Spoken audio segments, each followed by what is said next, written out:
चिरांनि बिजनियाव फिन मैदेरनि उदखार चिरां बिजनियाव हाग्रानि मैदेरनि गाग्लोबनाया मोनसे हुदासो जाबाय। हर जायोब्लानो गिख्रंथाव थासारि जानानै फैबाय चिरांनि माखासे ओनसोलफोराव। जोबोद दुखुनांथाव बाथ्रा, थांनाय मोनानि 2:30 समाव मानास हाग्रानिफ्राय ओंखारबोनाय मासे मैदेरा चिरां जिल्ला बिजनी खुख्लुं रेन्जनि सिङाव थानाय 9 नं दैमुगुरि गामिनि थागिबि कुनजुलाल बर'नि ओंखाम संग्रा न'जों लोगोसे उन्दुग्रा न'फोरखौ सिलिंखार खालामना गालाङो, लोगोसे माइ माइरंफोरखौ खहा खालामलाङो। कुनजुलाल बर'नि नखरनि बे दुखुनांथाव जाथायखौ खोनानानै अक्सिगुरि दालाइसा एबसुनि मावथिफोर, प्राइमारि इउपि फिल्ड दोलोनि मावथि, गामिनि गावबुरा आरो साखाथियाव थानाय सुबुंफोरा खौरां लाहैदों। दुखुथिया कुनजुलालआ मिथिहोनाय बायदिब्ला थांनाय मोनायाव मैदेर होनाय दावरावखौ खोनानानै गाव टर्च सुनानै नायहरदोंमोन, नाथाय टर्च सुनाय लोगो लोगोनो गावनि न' फारसे होसोबोयो आरो बे जाथाया जायो। नखरनि गासैबो सुबुङा हाखु दाखु खारनानैसो बारग'नायखौ मिथिहोदों। रायजो राजाफोरा खहा जानांनाय नखरफोरखौ खौरां लाहैनो सरकारखौ खावलायदों, लोगोसे रैखाथिखौ गोरासिन खालामनानै मैदेरनि जेंनानिफ्राय उदां खालामनानै होनो खावलायबावो। जाथाय जानाया बे मैदेर हाबनाया सोरांसि 2:30 समावनो हाबफैदों। 2:30सो जाबायमोन आरो बे समावनो हाबदों। ओमफ्राय माने बै आंनि न' खाथियाव माने आं उन्दुनानै दंमोनथ', ओमफ्राय मुब्रुं मुसि आं सिखारनानै माने बे होनायखौ खोनानानै आङो टर्च सुदोंमोन बा होलाबायदोंमोन आरो जाव होदोंमोन, ओमफ्राय टर्चबो सुदोंमोन।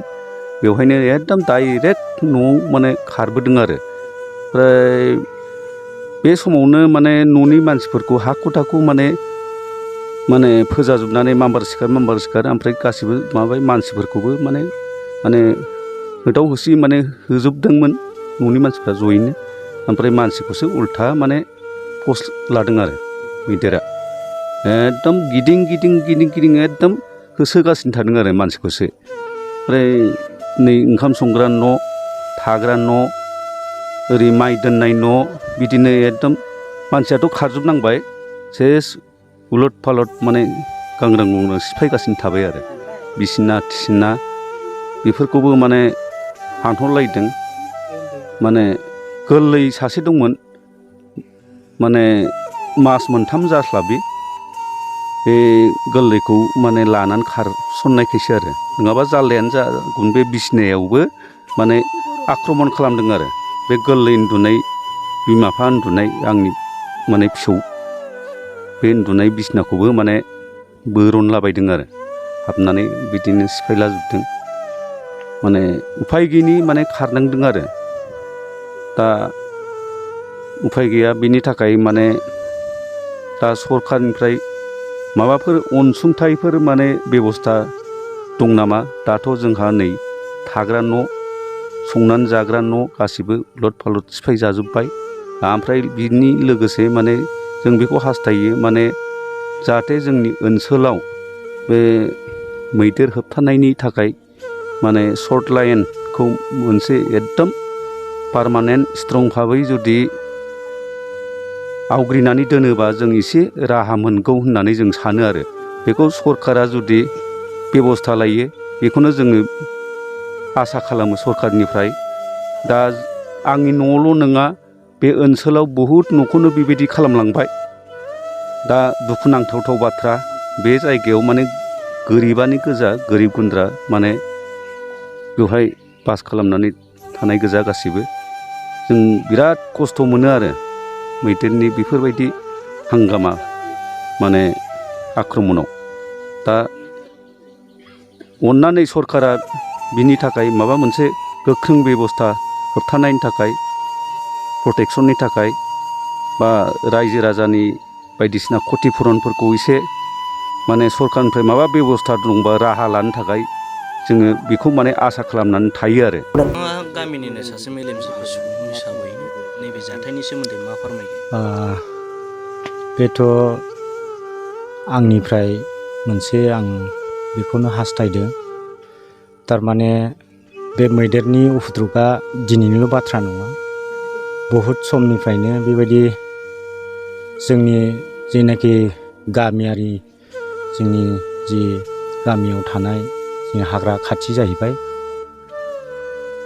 गामिया जोंनि हाग्राजों नांजाबनाय हिसाबै हाग्रानिफ्राय गोबां मैदेर फैनानै बेबायदिनो जोंनि गेजेराव गोबां न' बां सिफायलाङो आरो सोरबा सोरबा मानसिफ्राबो थैनो गोनां जाबाय, जिउ गारनो गोनां जाबाय मैदेरजोंनो। बेफोरबायदि जानाय जोंनियाव माखासे सिगांफोरनि माबाफोरबो दङ। दा जों बेखौनो लुबैयो, जों बे गामियारिफ्रा बे हाग्रानि मैदेरखौ जाहाथे माने सरकारा अननानै मोजाङै बे जेनाखि प्रटेक्सन एलिफेन्ट प्रटेक्सन होनाय दङ, बियो सिंगेल थार जानानै दङ। बेखौ जाहाथे माने बे सिंगेल थारनि अनगायै मोजांसिन होनानै जाहाथे जोंनि बे गामियारि ओनसोलखौ जाहाथे जोङो बासायजानाय मोननो हायो, जों बेखौ हास्थायदों। आरो बेबायदिनो जोङो बेयावहाय गोबां जोङो जोंनि जिउखौ खांनो थाखाय बिफां लाइफांफोर गायो, थालिर बिफां, गय बिफां, सोरबा सोरबा बिदिनो माइ गायो, ओमफ्राय खान्थाल बिफांफोर गायो। बेफोरखौबो गासैखौबो नस्थ' खालामनानै गालाङो। जों बिराद उसुबिदायाव दङ दा। बेनिखायनो जोङो सरकारनिसिम जोङो खावलायो, जाहाथे अननानै बे दानि जेनाखि सरकार सोलिबाय थानाय, अननानै जोंनि बे प्रटेक्सन लाइनखौ जाहाथे क्लियार खालामना होयो, बेखौनो आं खावलायो। मैदेरा बोरै फैयो बियो? फैनाया ओरै सानिफ्राय, जोंनि गामिया हाग्रानि खोला साइड जायो, नांजाबनाय। ओमफ्राय जै मोनाबाथाय मथा मथि 7टा 8टाफोरनिफ्रायनो खाथियाव थाफैखायो। ओमफ्राय जेब्ला जोङो जायै लोङै उन्दुलाङो, बयबो मानसिफ्राथ' उन्दुयो नालाय मोनायाव, ओमफ्राय उन्दुनाय समाव बियो फैनानै बेबायदि खालामफैबाय थायो आरो। गावबुरा हिसाबै नोंथाङा नैबे जाथायनि सायाव मा बुंगोन? नंगौ, गामियावथ' बहुद डिस्टार्ब खालामगासिनो दङ। आरो सिगाङावबो जोंनि न'आवनो गंथाम सिफायलांखांबाय। जोंनिल'बो नङा, जेरावबो जाबाय थाखायो। गावबुरा हिसाबै नोंथाङा मा लुबैयो? गावबुरा हिसाबै आं लुगैनो माने बयनिबो बे माबा न' सिफाय जादों जिहेथु, बिनि थाखाय एसे माबाफोर राहा लामा दंना गैया? आरो बे प्रटेक्सननि थाखायबो बेखौबो एसे गोख्रों लायोबा मोजां जागौ होननानै आं सानो आरो। नोंथाङा सरखारि साख्रि नागिरदोंना? नोंथांनि थाखाय मोनसे गोजोनथाव खौरां। नोंथांनि थाखाय दं एडुकेट पइन्ट, जेराव नोंथाङा सोलोंथाइ लानायनि गेजेरजों सरखारि साख्रिनि गुबुन गुबुन रोखोमनि गोब्राब आनजादफोरखौ उथ्रिसारनो हागोन आरो गावनि आथिङाव गसंथानो हागोन। बे एडुकेट पइन्टआव नोंथांमोना SSC, bank PO, bank clerk, bank SO, UPSC, FSC, defence, railway, state, state, insurance, AAO, ADO, एसिस्टेन्टजों लोगोसे स्टेट लेभेल जब आरो माखासे सरखारि साख्रिनि आनजादाव गोनांथि जानाय आयदाफोराव सोलोंथाइ लानो हागोन। मख'नो गोनांदि बे सोलोंसालियाव साख्रिनिल' नङा, बेयाव MBA आरो सैनिक स्कुल बायदियाव एडमिशननि थाखाय एन्ट्रेन्स होनो थाखायबो सोलोंथाइ लानो हागोन। बे सोलोंसालियाव गाहाम थाखो खथानि सुबिदा दं आरो सम मथे नोंथांनि सोलोंथाइखौ बे सोलोंसालियाव होनाय जागोन।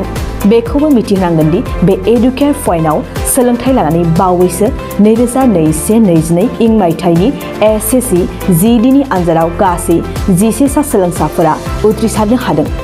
बारा नङा, गासै 15,000 रांजोंनो नोंथाङा बे सोलोंसालियाव 6 दानसिम सोलोंथाइखौ लानो हागोन।